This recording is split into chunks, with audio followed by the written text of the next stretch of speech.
Hi, I'm Bugsy and I'm an addict. I'm going to be reading just for today, June 5th, 2024, Honest Prayer, page 163, basic text, page 96. Although honesty is difficult to practice, it is the most rewarding.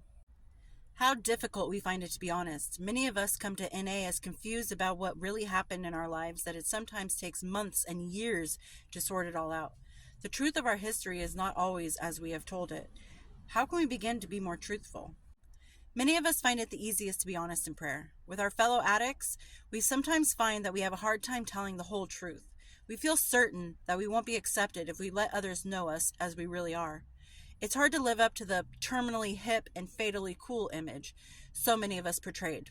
In prayer, we find an acceptance from our higher power that allows us to open our hearts with honesty. As we practice this honesty with the God of our understanding, we often find that it has a ripple effect in our communications with others.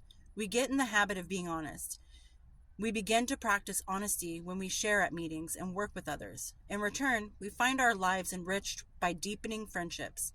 We even find that we can be more honest with ourselves, the most important person to be truthful with. Honesty is a quality that is developed through practice. It isn't always easy to be totally truthful, but when we begin with our higher power, we find it easier to extend our honesty to others. Just for today, I will be honest with God, myself, and others. I find that honesty takes a huge dose of humility. You have to learn to be humble to be honest. You have to be able to understand that not everybody's perfect and not everybody should expect you to be perfect.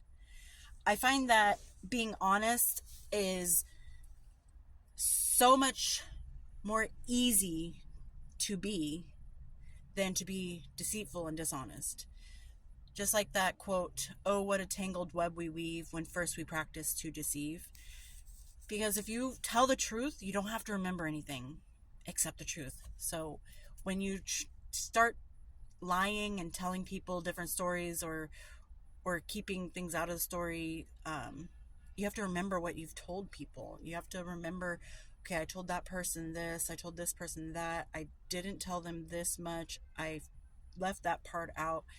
And eventually you're going to slip up because you're going to forget who you told what to.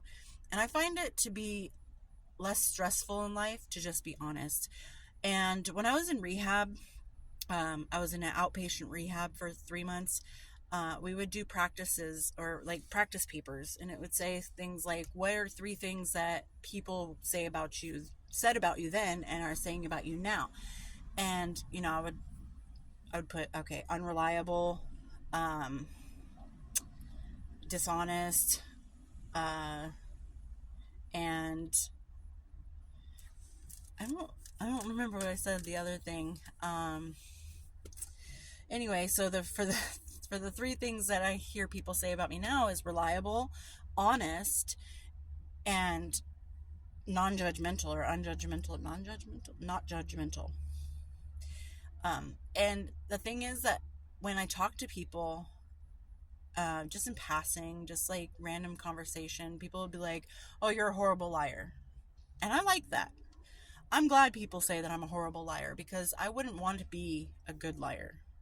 I wouldn't want to be a good deceiver, if that's a word.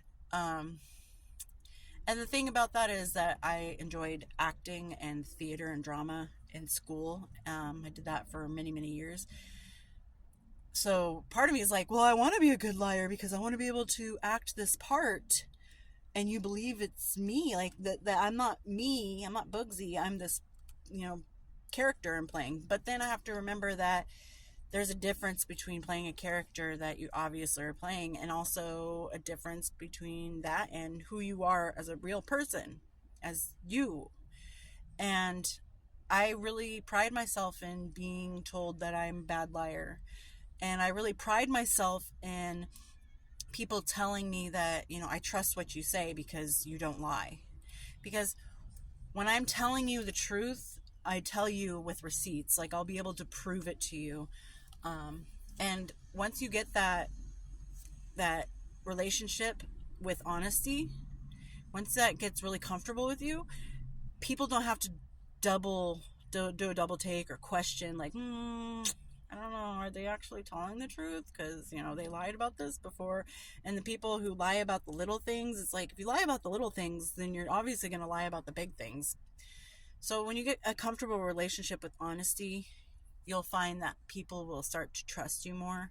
They'll respect your opinion more, because why are you lying? Like, why would you lie? You don't lie. When you become that person of like, oh, I'm going to go to Boogsy because I know Boogsy will tell me the truth, no matter how the truth, may hurt.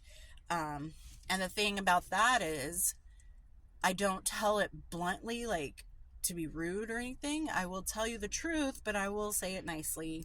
But really, it's such a comforting thing to be able to speak the truth 100% and know that you're not leaving anything out or lying about things, and people can trust that. Of course, there are things in your life that you just don't want to talk about because you don't even want to talk about it. You don't even want to think about it because you're like, I don't want to go back to that. But when you're able to go to Narcotics Anonymous and just lay it all out on the table and be like, this is me, this is my past, this is what happened, and you find that the people in the fellowship aren't like, ugh, no, we don't like that. But rather they're like, yep, okay, I understand. It's really relieving. It's really comforting to know that people will look at you with a face of acceptance. They're like, I understand. And they're not judging you. And it does become easier to share more. Like, I'll share this story with you and it's 100% the truth. But the next time I'll be like, okay, so to add on to that story, I also want to tell you this truthful part of the story. And you'll find that people will gravitate more towards you because they want honesty in life. People don't want to be lied to. Even about the little things, you don't want to be lied to. And there's so many ways you can deflect being honest with a brutally honest approach to a kind and respectful approach. Something simple as like, hey, does this dress make me look fat? Instead of being like, yeah, it does, actually. You definitely look fat in that dress. Instead of being brutally honest, even if that's the honest to goodness truth, you could say something like, that dress is very nice, but I think for your body shape, you should go with this kind of dress. Or maybe for your skin tone, you should have this color of dress, instead of being rude about it. So there are ways to approach honesty with kindness and not have to be rude about it. And I don't believe in deities or religion, like I've mentioned before.